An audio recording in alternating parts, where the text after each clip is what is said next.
One day, I was walking in Fairfield. I was a priest, not a bishop. I was a priest. I was walking in Fairfield, and then I just heard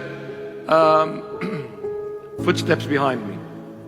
I turned around, and this man was walking behind me, and I stopped, and I looked at him from a distance. He was staring straight at me. So I assumed he meant to speak with me. So I waited. He approached me. He said, "You're a father, aren't you?" I said, "Yes, my dear. What can I do for you?" He said, "Father, I am from Iraq. I've just arrived to this country the last couple of months. I'm a total stranger. I don't speak English. I don't know nothing about this country. Father, you may have noticed on my face, I am mentally slightly disturbed. I'm okay, but I'm very tired up here." I said, "Why, my dear friend?" He said, "Father, I just need $20 if you can. There is some medication I need to buy. I only have these couple of dollars in my pocket. I don't have any money. It is me and my wife only here. And I don't know why I came to Australia. I don't need any country. I don't need to live anymore. I don't want to live, Father." I said, "Why?" He said, "Father, have you heard of the church in Iraq called Sayyidat al-Najat? Sayyidat al-Najat, that's an Arabic word for our Holy Mother Mary. So the church was named after the Holy Mother."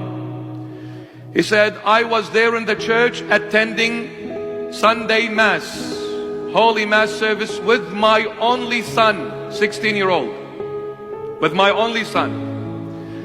He said, "I was there in the church, and all of a sudden people started screaming and shouting, 'ISIS is coming.'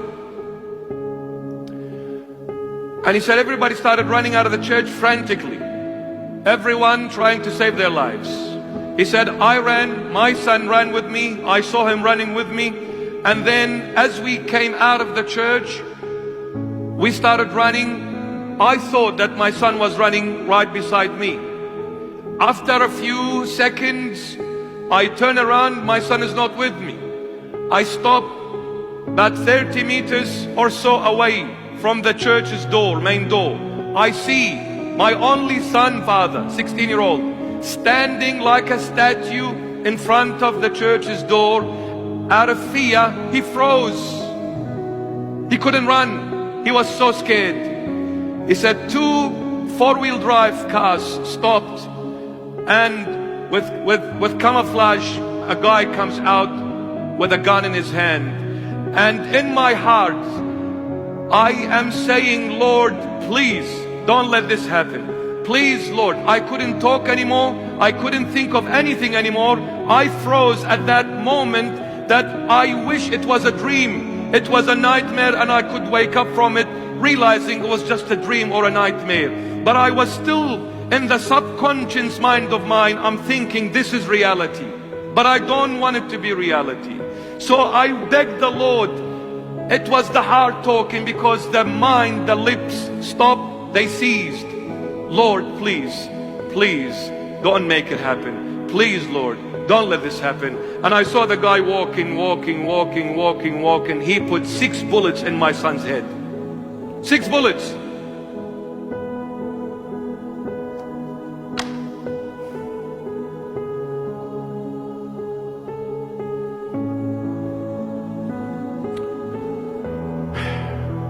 Why? Because some Freemason lied to his own American people and to the whole world. The whole world is based on lies, because the world is placed in the bosom of Satan, the father of all lies. Said that Iraq has weapons of mass destruction. George Bush and the likes of you can lie to your American people and you can lie to the world, but to an Iraqi person you cannot, because I know who you are and what you are. Shame on you, and shame on every president and leader to be like having your mentality. Shame on such evildoers. Shame on you. What are you gonna say, my dear friend, One day you're gonna die. And you're gonna face, I'll remind you, George Bush, I'll remind you, when you put your name for the presidency and you were campaigning, that person asked you, who is your idol? Who do you look up to? You said, Jesus Christ. Don't ever say that name again on your lips. Don't ever. Because you are a liar. If Jesus Christ was truly your Lord and God, you wouldn't have done this evil deed. You wouldn't have. Because Jesus did not come to kill people. Jesus came to give life to people. But this is the world. This guy was a Christian, is a Christian. He said, Father, what do I do with Australia? I only had one son. They killed him right before my eyes, Father. I'm troubled up here, Father. Please tell me, what shall I do? What can you say? You become speechless.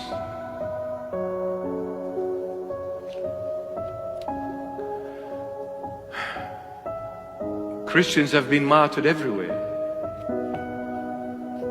Syria, Egypt. Do they talk about it? In Egypt, I'm sure there is not a day that goes by unless there is one Christian being persecuted or killed. Just because the country hasn't been invaded by a foreign country, this is domestic, family violence. Family violence. Well, the pale horse came, trying to imitate the true color green. Listen, Muhammad, you're pale, brother, right? You're dead. But the one I worship is the living God, revealed in the flesh. It's the living God.